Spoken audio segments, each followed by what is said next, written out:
ये मुल्क के अवाम लोग आर्मी के घेरे में थे, आज भी आर्मी के घेरे में हैं। ताकतें हैं, उनकी जो बख्तरबंद गाड़ियाँ हैं वो तो अंदर आ गई हैं और बिल्कुल अंदर दाखिल हो रही हैं। तो फिर मैंने कहा हम तो तकरीर करने आए थे, अपने ख्यालात का इज़हार करने आए थे। जब दूसरे ने अपनी मर्जी से मैदान जंग सजा दिया है तो अब तकरीर नहीं होगी, अब मैदान जंग में मुकाबला। क्या हुआ है इस मुल्क में जिसके लिए आर्मी एक्ट के तहत फौजदारी अदालतें और लोगों को पकड़ के आप उसमें पेश कर रहे हैं? क्या हुआ, क्या है इसमें, क्या हुआ है? कौन सी नई बात हुई है? कौन सा जुर्म हुआ है जो आपको आर्मी एक्ट और आर्मी एक्ट के अदालतें कायम करने की जरूरत पड़ी है? जराइम के तहत, नाम नेहाद जराइम के तहत मैं आपको यकीन दिलाता हूँ, इंशाअल्लाह हमारी आवाज़ में, हमारी सोच में, हमारे जज्बे में, हमारी जद्दोजहद की जोश खरोश और जज्बे में इतनी ताकत है, इतनी ताकत है, इतनी ताकत है कि ये लोग तुम्हारी फौजदारी अदालतों में पेश नहीं होंगे और मैं देख रहा हूं कैसे तुम सजाएं देते। कितने लोगों को खून में लहूलान किया है, उन जराइम पे कोई फौजदारी अदालत नहीं। बलूचिस्तान में सिर्फ लोग मिसिंग हो रहे हैं। अल्लाह रहम करे कि बांग्लादेश की तरह बलूचिस्तान भी मिसिंग में नहीं आ जाए। ख्याल करें, ये बड़ा इनकलाबी हाल है लाहौर हाई कोर्ट का, और ख़ुसूसी तौर पे प्रोग्रेसिव डेमोक्रेटिक लैंड्स मूवमेंट, इनकी इस काविश को यकीनन तारीफ करनी चाहिए दिल की गहराइयों से। आज के अंधेर तारीख दौर में, राहों में आज का ये इजलास किसी सियासी जमात को तलब करनी चाहिए थी। वकला के बड़े बड़े ऑर्गेनाइजेशंस हैं, बार एसोसिएशंस हैं, उनको ये इजलास मुनक़िद करनी चाहिए। ह्यूमन राइट्स और लोगों के जुल्म और बेइंसाफ़ी के ख़िलाफ़ आवाज़ उठाने वाले, उनको चाहिए था कि आज वो इस महफ़िल को सजाते और हमें कहते और हम अपने जितनी भी हमारी ताकत है हम उसमें हिस्सा डालते। ये नौजवानों ने ये इजलास बुलाया है, बहुत ख़तरनाक बात है, बहुत ख़तरनाक बात। ये बूढ़ों ने इजलास नहीं बुलाया, ये ज़िंदगी के तमाम गर्म और सर्द तजुर्बात से गुजरने वाले लोगों ने इजलास नहीं बुलाया। ये बिल्कुल नौखेज जवानी में कदम रखने वाले ये नौजवानों ने ये इजलास बुलाया है। ये एक बहुत बड़ा इसमें एक पैगाम है, बहुत बड़ा पैगाम है। जिनको समझ है उनको समझ जानी चाहिए। ये नौजवान है, ये जब चल निकले फिर कभी वापस मुड़ के नहीं आते, और जो सामने आता है वो इनके सामने ठहर नहीं सकता।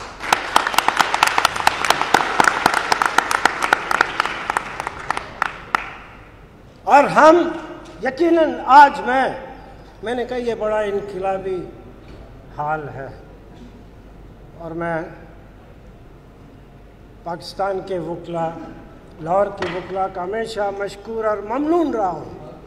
उन्होंने मुझे इस हाल में उन मौके पर भी बुलाया है जब यहाँ इस कोर्ट प्रीमिसेस में बख्तर बंद गाड़ियाँ दाखिल हो गई थी और बेतहाशा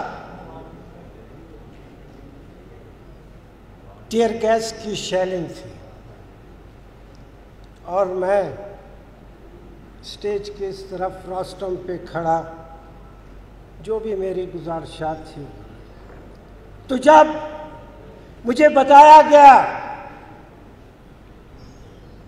कि साहब आप तुम यहाँ पे तकरीर कर रहे हो, वो तो सामने सारी जो ताकतें हैं उनकी जो बख्तर बंद गाड़ियाँ हैं वो तो अंदर आ गई हैं और बिल्कुल अंदर दाखिल हो रही हैं। तो फिर मैंने कहा हम तो तकरीर करने आए थे, अपने ख्यालात का इज़हार करने आए थे। जब दूसरे ने अपनी मर्जी से मैदान जंग सजा दिया है तो अब तकरीर नहीं होगी, अब मैदान जंग में मुकाबला।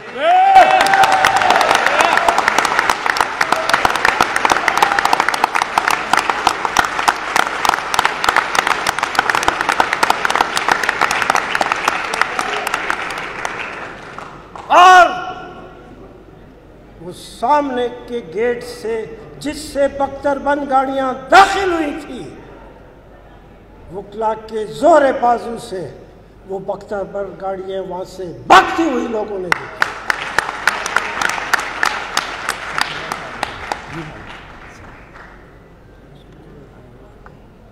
तो वो बख्तरबंद गाड़ियां मैंने अपनी आंखों से उनको मुड़कर वापस जाते हुए देखा। तो मैदान जंग मत बनाओ मैदान जंग, ये तुम्हारा फील्ड नहीं है, मत बनाओ।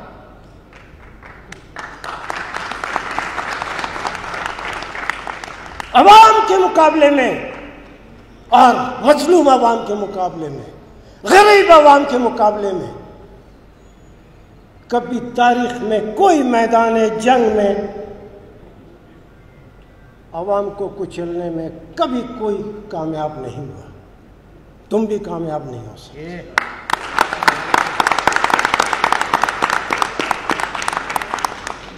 आज तक 75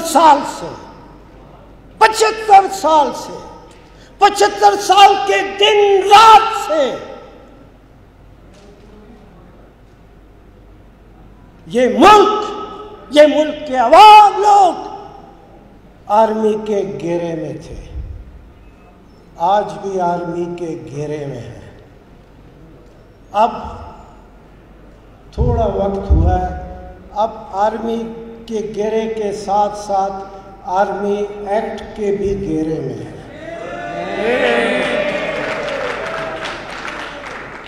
जब यहाँ के अवाम ने, लोगों ने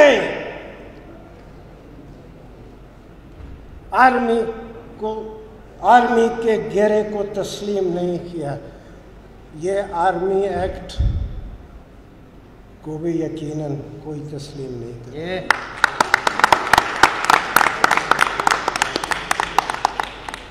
हुआ क्या है, क्या हुआ है इस मुल्क में जिसके लिए आर्मी एक्ट के तहत फौजदारी अदालतें और लोगों को पकड़ के आप उसमें पेश कर रहे हैं? क्या हुआ, क्या है इसमें, क्या हुआ है? कौन सी नई बात हुई है? कौन सा जुर्म हुआ है जो आपको आर्मी एक्ट और आर्मी एक्ट के अदालतें कायम करने की जरूरत पड़ी है?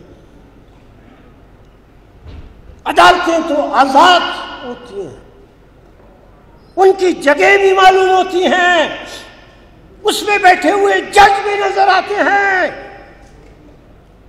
उसमें वकील भी होते हैं और एक अदालती तरीकाकार भी होता है। तुम्हारी फौजी अदालतें, आर्मी एक्ट की अदालतें, इनकी तो न जगह का मालूम है, न इनके जजेस का मालूम है, न इनके लोगों का मालूम है। ये कैसे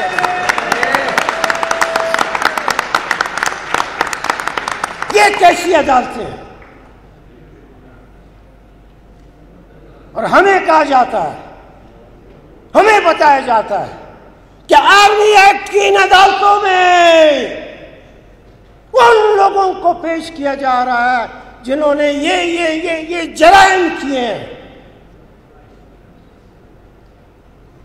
अवाम, गरीब अवाम, मजलूम और कुचले अवाम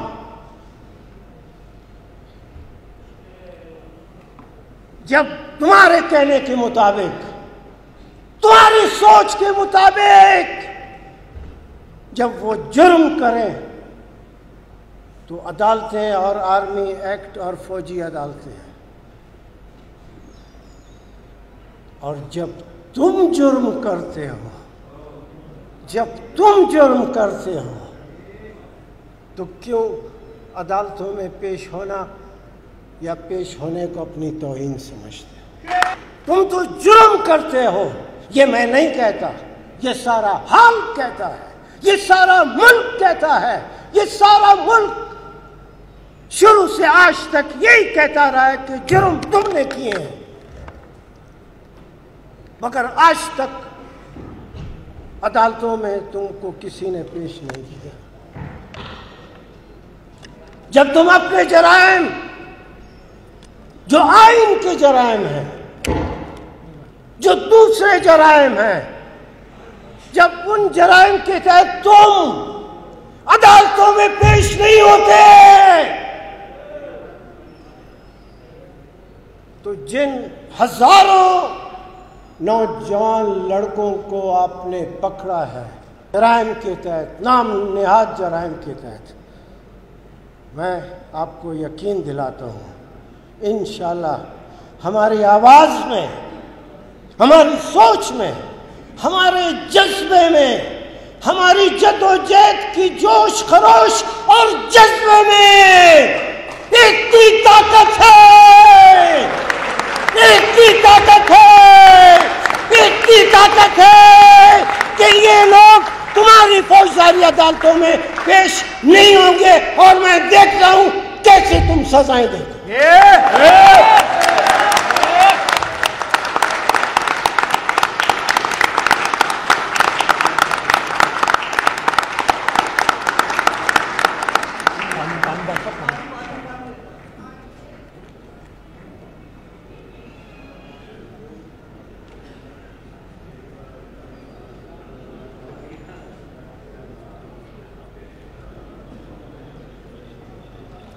तुम जुर्म करो, जराइम करो, तुमको माफी।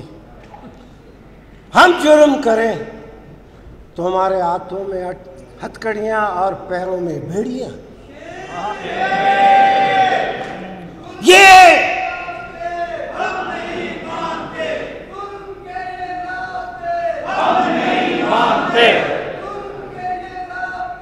हम नहीं मानते, हम नहीं मानते। लाठी गोली की सरकार, अरे लाठी गोली की सरकार, अरे गुंडागर्दी की सरकार, अरे लाठी गोली की सरकार। आओ मेरे साथ बलूचिस्तान चलो, बहुत खूबसूरत मुल्क है, बहुत अच्छे लोग हैं और आप भी फख्र करते हैं कि बलूचिस्तान खूबसूरत मुल्क है और हकीकतन खूबसूरत है। ये कोई लफाजी मैं नहीं करता, मैं वैसे ही शौकिया फिरने वाला, पहाड़ों में फिरने वाला आदमी हूँ। वाकईतन बहुत खूबसूरत है, बहुत खूबसूरत है। आए वहाँ लोगों से बात करें, ज़रूरी नहीं है कि बलूचिस्तान के लोगों की गवाही हो। बड़े बड़े आलिम फाजिल बैठे हैं, इम्तियाज़ साहब बैठे हैं, काजिम साहब बैठे हैं, सारे वकील, सारा पाकिस्तान अब जानता है, किसी गवाही की ज़रूरत नहीं है। आए पूछें कि वहाँ पे जुर्म और जराइम कौन कर रहा है। आए आप जुर्म करें तो ठीक है। रोज़ एक न एक लाश वहाँ पे गिरती हुई नज़र आती है, रोज़ मस्ख़शुदा लाशें सामने आती हैं। और 75 साल में जो जितने गोलियां तुमने चलाई हैं, जितने लोगों को खून में लहूलान किया है, उन जराइम पे कोई फौजदारी अदालत नहीं।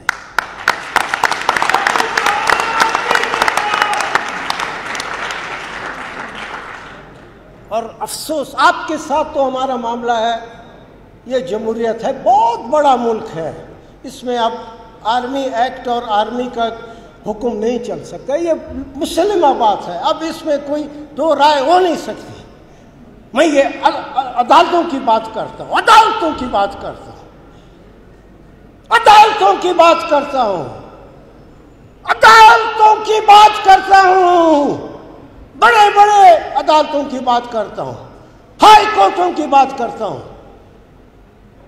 हजारों लोग बलूचिस्तान में, नौजवान लड़के, जैसे प्रोग्रेसिव डेमोक्रेट्स हमारे साथी बचे हैं, इन जैसे नौजवानों को हजारों लोग मिसिंग पर्सन्स हैं। अल्लाह ताला रहम करे।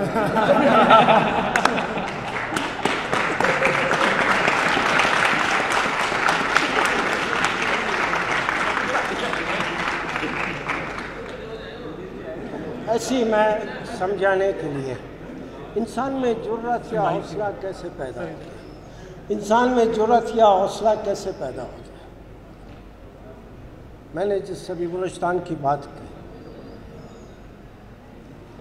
हजारों लोग, कोई लफाजी नहीं है, कोई झूठ कतई नहीं है। आखिर उन्होंने भी तो वक्त गुजारा है ना, गुजर रहा है, गुजर जाएगा। कोई किसी को आप बंद करने से, किसी को आप मिसिंग पर्सन के लिस्ट में डालने से कुछ नहीं होता। हजारों पर्सन मिसिंग में है। मतलब मिसिंग की मतलब ये है कि अभी तक उनकी लाशें बाहर सड़कों पे नहीं आई, वो भी वक्त गुजार रहे हैं, गुजर जाएगा। ये कोई सबसे बड़ी खूबसूरत बात हमेशा ये है कि ये वक्त भी गुजर जाएगा। हम तो मैं कह रहा था वो बलूचिस्तान, ये वजीरिस्तान का इलाका, मुझे लतीफ़ अफरीदी शहीद ने कहा था, अली अहमद तुम ज़रूर पेशावर एक दफ़ा आओ, और सिर्फ पेशावर नहीं आना, मैं तुमको वजीरिस्तान ले जाकर दिखाऊंगा। उसने कहा खुदा की कसम अली अहमद को 80% वजीरिस्तान में हमारे लोगों के घरों को जो है मसमार किया गया है। वो जुर्म नहीं है, आप लोगों के घरों को गिराए, वो जुर्म नहीं है। जुर्म सिर्फ वो है जो आपको जुर्म नजर आता है। जुर्म वो है जब तुम्हारी तरफ उंगली उठती है तो तुम कहते हैं कि ये जुर्म है। जब तुम्हारी बंदूक, तुम्हारी गोलियां हमारी तरफ उठती हैं, वो जुर्म नहीं है। मत करें, ये मुल्क ऐसे नहीं चल सकता, कतई नहीं चल सकता, खुदा की कसम नहीं चल सकता। मत करें, मत करें। मैं समझाने वाले सियासी वर्कर हूं और बड़ा सुलझू किस्म का आदमी हूं, मेरे सारे दोस्त जानते हैं। हमेशा मैं कोशिश करता हूं कि नहीं सुलझो ही हूं। मैं हमेशा कोशिश करता हूं कि कोई दंगा फसाद ना हो। मैं हमेशा कोशिश करता हूं मैं वायलेंस की तरफ नहीं जाता। मैं आपको समझाता हूं, आपको मैं समझाता हूं कि बलूचिस्तान में सिर्फ लोग मिसिंग हो रहे हैं। अल्लाह रहम करे कि बांग्लादेश की तरह बलूचिस्तान भी मिसिंग में नहीं आ जाए। ख्याल करें।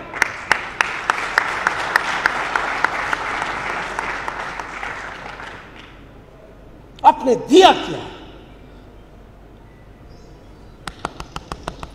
इसी पंजाब में, इसी खूबसूरत पंजाब की जो नहरों का सबसे बड़ा दुनिया का नहरों का सिस्टम जिसमें मौजूद है, इसी पंजाब में जब घर में बच्चों के लिए खाना नहीं, रोटी नहीं, कुछ नहीं, तो एक पंजाबी औरत ने अपने दोनों बाजुओं में अपने बच्चों को लेके इस पंजाब की गहरी नहर के अंदर छलांग लगाई। उसके बाद तीनों की लाशें नजर नहीं आई। कौन जिम्मेवार है? आखिर कोई तो इसका जिम्मेवार है। वो औरत जिसके दो खूबसूरत बच्चे थे, जिसको आइन, जो इस मुल्क का कानून, इस मुल्क की पार्लियामेंट के करारदादे, इस मुल्क में बनाई हुई सियासी जमातों के तकारीर, उस औरत को इज्जत से जिंदगी गुजारने और इज्जत से उनके बच्चों के लिए रोटी पैदा करने का हक देता था। जब उसको वो हक नहीं मिला तो उसने अपने बच्चों के साथ नहर में छलांग लगाई। वो जुर्म आपको नजर नहीं आता। फिर दूसरा वाकया यही पंजाब में, जब 3-4 दिन से घर में कोई रोटी, कोई दाना पानी नहीं था और छोटे छोटे बच्चे थे जो भूख में अपनी माँ बाप की तरफ रोटी मांगते थे। जब माँ बाप को और कुछ नजर नहीं आया, जब अकल ने कोई और रास्ता नहीं दिखाया, तो मियाँ बीवी ने फैसला किया और बाजार से जाकर जहर की पुड़ियां लाए। 3 खूबसूरत बच्चों को बड़ा दिल गुर्दा मांगता है। बाप और मां ने उन खूबसूरत बच्चों को जहर खिला के पहले उनको मारा, उसके बाद बीवी ने भी जहर खा के मौत को कबूल किया और शोहर ने भी। ये इस सूबे में, इस मुल्क में हुआ है। कौन पूछेगा?